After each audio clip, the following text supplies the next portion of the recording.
Bang, so ini jentik saja? Jentik je. Nak gesek tak boleh ya? Tak boleh. Okey. Ya. Alright. Okey. Masuk tangan je. So kalau lelaki dua tak tengok? Tak boleh tengok. Aku punya tam dah. Okay bang, Lamborghini sebiji please. Tolong. Alamak, tajin lah bang. Layang-layang. Hai. Register sini kak? So scan QR dulu. So lepas register dah boleh masuk. So event ni diorang buat sempena Hari Kemerdekaan. So sini ada banyak kaunter. Korang boleh pergi mana satu korang nak. So yang ni kaunter untuk tea tasting. Air ni kena bayar tak ada kan? Tak ada. Minum saja. Minum saja. So untuk tea tasting diorang akan bagi vanilla oolong milk tea. Sedap, refreshing. Dia tak manis sangat. Ini boleh beli ke? Nak beli kat mana kak? Kalau nak boleh beli dekat event sebelah sana. Oh ada food truck. Ada. Layang-layang flick challenge. Oh. Dekat sini abang kena jentik. So dia punya hadiah tu depends on dekat mana abang punya layang-layang tu sampai. Oh jentik ya? Jentik je. Sekali kan. Sekali je. Bismillah dulu. Bismillahirrahmanirrahim.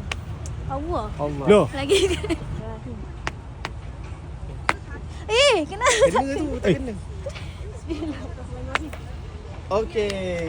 So yang RM3 off ni pakai kat mana bang? Boleh pakai dekat any outlet. Kena scan dalam apps je, nanti order through the app. So untuk kawasan rehat ni dia ada tak 2 meja, ada kursi healing, ada bantal bulatnya. Kalau panas boleh rehat sini. Counter Pinwheel Workshop. Senang je, ambil je gambar apa-apa kat sini, kat event ni. Lepas tu post story, kena tag my.chargy, #chargycraft. Lepas tu nanti dapat satu pin number ni. Lepas tu boleh buat Pinwheel Workshop ni. Bang, saya pinjam ni boleh bang? Boleh. So korang boleh colour apa sahaja bunga kat sini. Ada macam-macam bunga. Ni bang ada tag IG bang. Nombor yang 48. Nombor 48. Thank you. So untuk pinwheel ni ada 3 tempat duduk. 1, 2, 3. So kat sini ada 4 kalisan kan. So you masuk you kena gunting 4 kali. So ini belakang, depan dia ada corak.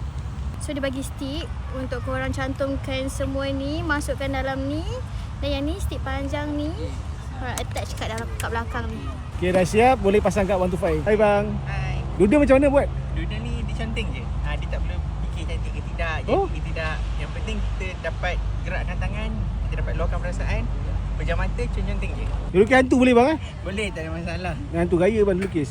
Boleh buat balik Boleh buat balik. Kayaknya anak-anak boleh belajar lah. Boleh, step by Lukis step. buaya, lukis binatang ke. Betul. Hari ni panas guys. So event Sip and Saw Chargy kali ni. Ada 1, 2, 3, 4, 5 kaunter. And last sini tempat ambil gambar.